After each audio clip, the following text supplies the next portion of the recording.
On a stormy night in England, a wealthy man sat alone in his mansion, drowning in sorrow after 12 long years without a child. But when a trusted voice whispered news that seemed like a miracle, his world lit with hope, only to face a shocking revelation that would tear apart everything he thought he knew about family, love, and truth. If you are new to the channel, then please subscribe to the channel and like the video, and tell us in the comments where you're watching from.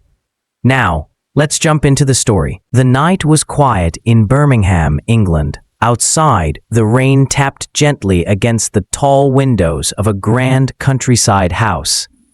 The air smelled of wet leaves and stone, and the soft rhythm of the storm echoed in the empty halls. The house belonged to Jonathan Carter, a man admired by many for his wealth, his charity, and his calm nature. Jonathan had built his fortune from a small shipping company that grew into a successful empire. People respected him not just for his business sense, but also for his kindness. He gave to schools, supported hospitals, and never turned away those who came asking for help. At 42, his life looked complete to anyone who saw it from the outside.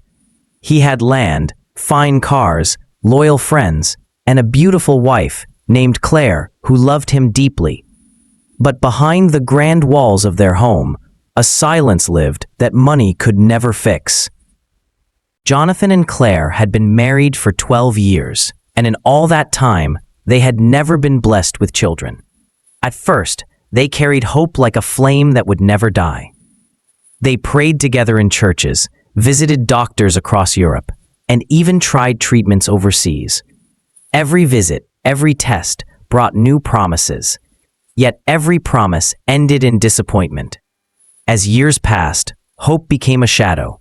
Claire cried quietly at night, pressing her face into her pillow so that Jonathan would not hear. But he always noticed.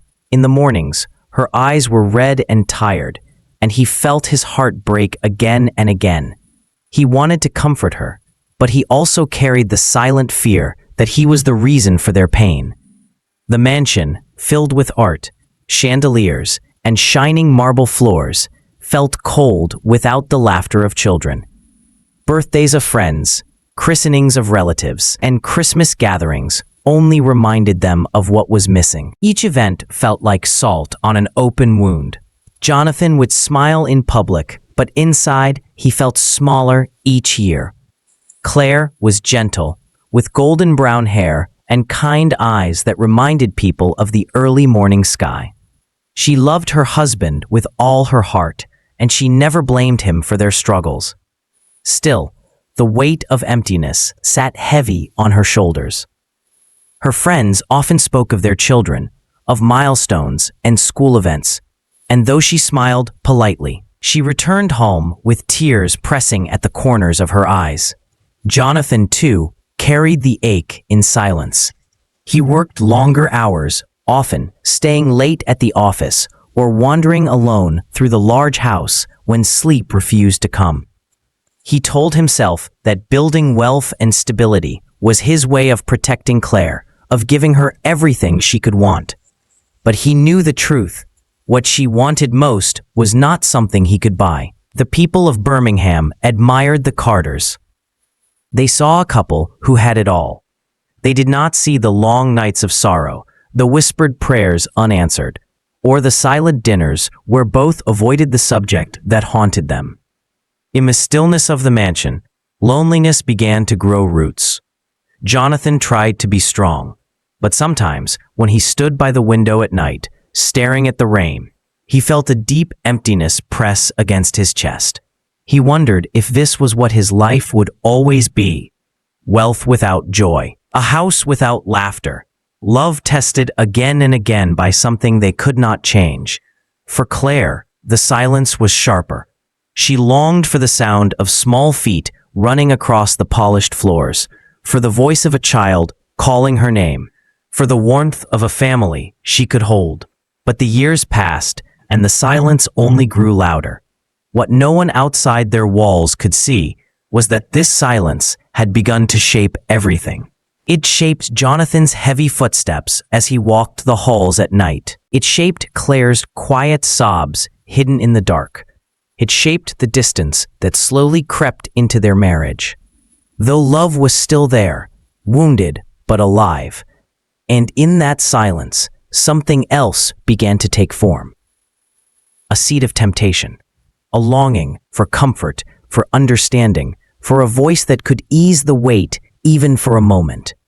Jonathan did not know it yet, but the silence in his house was preparing the ground for choices that would change his life forever. The House of Silence stood proud on the edge of the city, admired by all who passed. But inside, it was a place of longing, of prayers without answers, and of hearts carrying more pain than they could bear. The Carter household, though rich in size and luxury, was never truly alive. The silence between Jonathan and Claire had become a permanent guest, filling every corner of their home. Yet, within that silence moved another figure, Lena Williams, their maid, who had worked for the family for nearly 3 years. Lena was 26, born in Jamaica, and raised in a small village where life was simple but often difficult.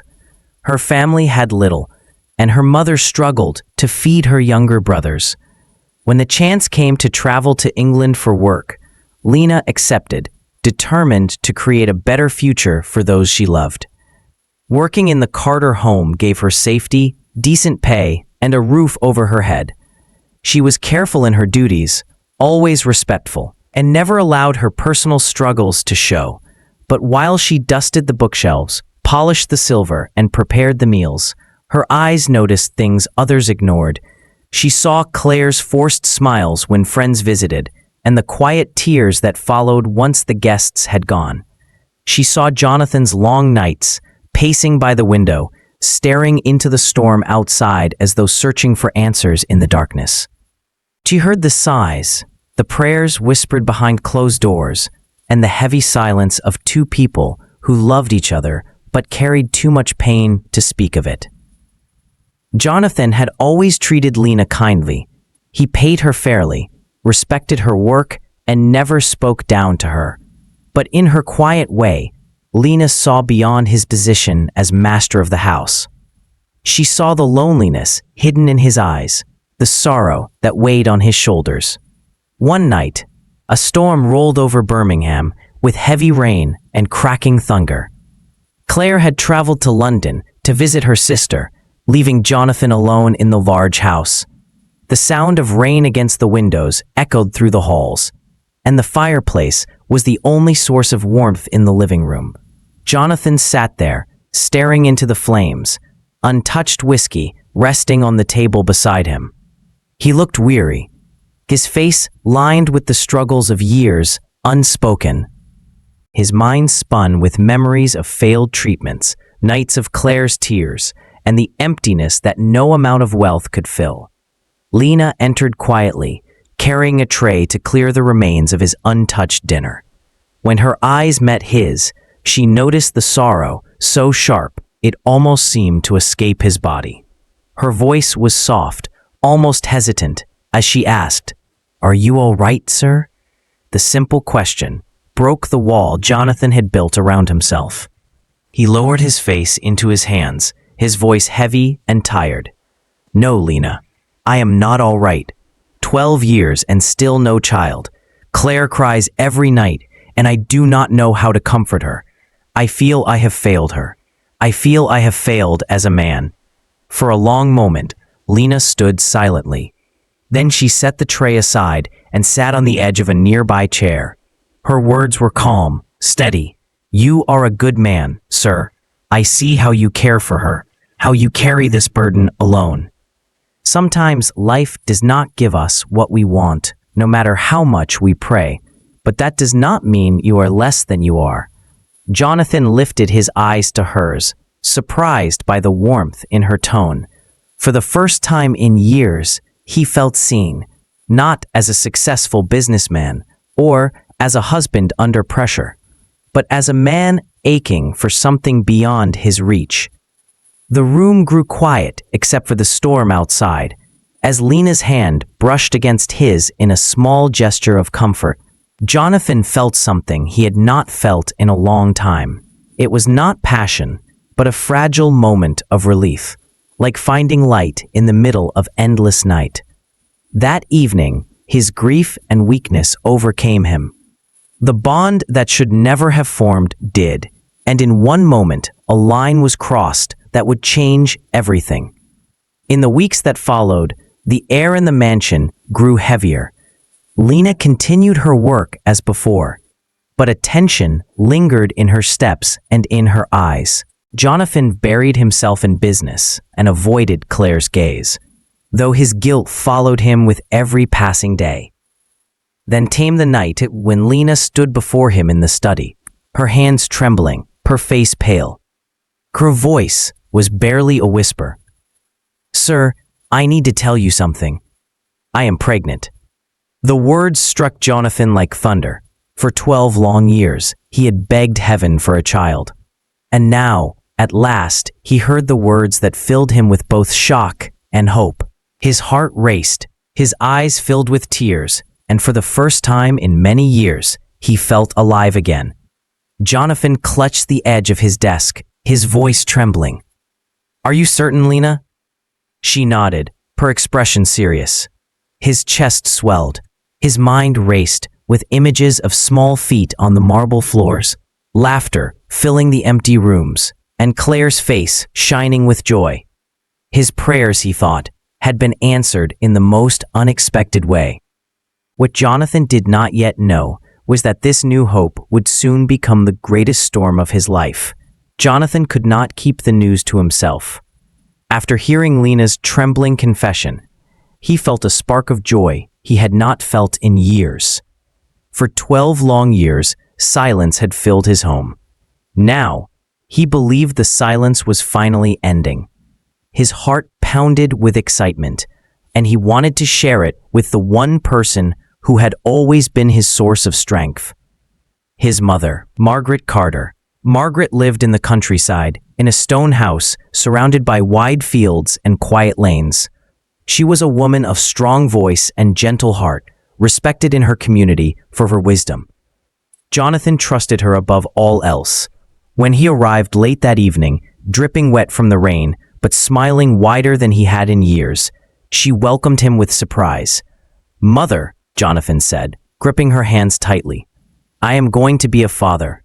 Lena is pregnant." At first, he expected joy, maybe even tears of happiness. Instead, Margaret's face turned pale, her lips trembled, and her eyes filled with fear. She pulled her hands away slowly, her voice breaking as she whispered, "No, Jonathan, that cannot be." Confusion struck him hard. "What do you mean? This is what we prayed for. This is the miracle we've waited for." Margaret's eyes filled with tears as she shook her head. "There is something I never told you. Do you remember the accident when you were 21, the fall from the horse at Oxford?" Jonathan nodded, his smile fading. That accident had nearly taken his life. He had broken his back and spent months in the hospital. Margaret's voice shook as she continued. "The doctors told me then that you had suffered a serious injury. They told me you could never father a child. Jonathan, you have been sterile since that day." The words fell on him heavier than stone. Jonathan staggered back, gripping the edge of the chair to steady himself. His world spun as if the ground beneath his feet had crumbled. "What are you saying?" he asked, his voice hoarse. "That cannot be true. I married Claire with hope. We tried year after year. We prayed together." Margaret's tears spilled down her face. "I kept it from you because I wanted to protect you. The doctors said your body might not even survive the accident. I thought keeping your hope alive would be kinder than breaking your spirit. I thought loving faith might carry you further than despair ever could. But Jonathan, the truth is what it is. The child Lena carries cannot be yours." Jonathan's chest tightened, as though iron chains had wrapped around it. The joy he had carried only hours ago turned to ashes. His thoughts raced back to Lena's face. Her trembling words, The timing of her confession. Doubt clawed at his heart. Leaving his mother's house, Jonathan drove back through the storm, his mind a whirlwind of anger, grief, and disbelief. The truth pressed on him like a weight too heavy to bear. Could Lena have lied? Had he been deceived in the cruelest way? The next morning, unable to endure the silence any longer, he confronted Lena in the kitchen. She was washing dishes, her back turned to him. His voice was sharp, trembling with fury and sorrow. "Lena, tell me the truth. Whose child are you carrying?" Her hands froze. The plate slipped slightly before she caught it. Silence filled the room, so thick that Jonathan could hear the beat of his own heart. Slowly, she turned, her eyes lowered, her lips dry. "It is not yours, sir," she whispered. "It belongs to my boyfriend. We thought you would believe it was yours. We thought you might help us with money, give us a chance for a better life. I am sorry." Jonathan's world shattered in that moment. Shame burned his face. Anger surged in his chest, and sorrow broke him from within. He had betrayed his wife, and in return, he had been deceived. The fragile hope he had embraced was nothing more than a cruel trick. That evening, Claire returned home from London. She immediately noticed the change in her husband. The pale face, the swollen eyes, the silence heavier than before. She sat beside him, her voice tender. "Jonathan, what is it? What has happened?" Jonathan fell to his knees before her, tears streaming down his face. "Claire, I have wronged you. I was weak. I betrayed you with Lena. She told me she carried my child, but it was a lie. The child is not mine. And worse, my mother told me the truth. I can never father a child. All these years, our prayers were never possible." Claire's face grew pale. Tears welled in her eyes, her body trembling as she listened. For a long moment, silence filled the room. Then she whispered, her voice breaking, "You have broken my heart, Jonathan. But I did not marry you for children. I married you for love. Family is not only about blood. It is about the life we build together." Jonathan wept in her arms, her forgiveness breaking through his despair like sunlight through a storm. But forgiveness did not erase the wounds. And though Lena would soon leave their household in shame, the scars of betrayal remained. Yet within that pain was the beginning of something new, the chance to rebuild, to discover a path beyond sorrow, and to learn that true family is not always born of blood. The morning after Jonathan confessed his weakness, the Parter home was filled with a silence heavier than ever before. Claire moved through the rooms with quiet steps, her heart broken, but her love for her husband still alive. But the wound she left behind would take much longer to heal. Jonathan and Claire decided not to hide from their pain. They sought counseling together, meeting with a trusted advisor who guided them to speak openly, to cry without fear, and to face the truth without running from it. The sessions were hard. At times, Jonathan could not look into Claire's eyes. At times, Claire wept so deeply that Jonathan's chest felt as though it would break. But slowly, step by step, healing began. Their marriage, though scarred, did not collapse. Claire's words continued to echo in Jonathan's heart. Family is not only about blood. It is about the life we build together. He held on to those words like a lifeline. Together, they prayed again, not for a child of their own, but for the strength to accept whatever life might bring.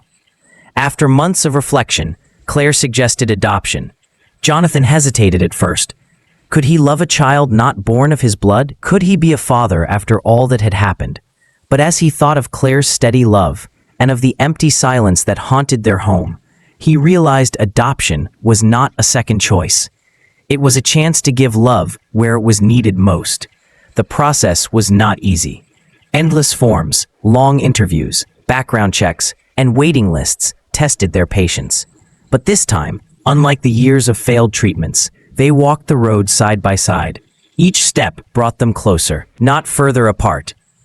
Months later, a call came, that would change everything.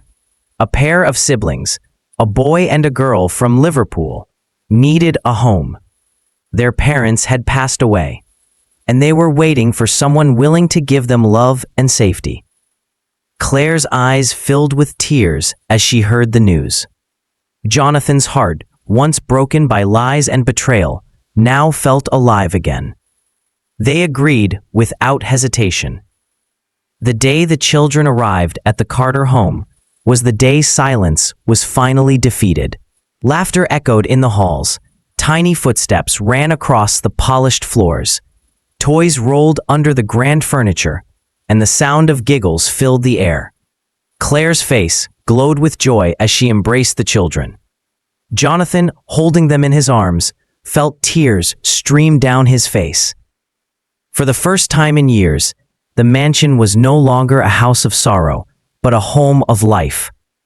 Jonathan thought of his mother's silence, of Lena's deception, and of his own weakness. But above all, he thought of Claire's forgiveness, her strength, and her belief that family is built with love, not just blood.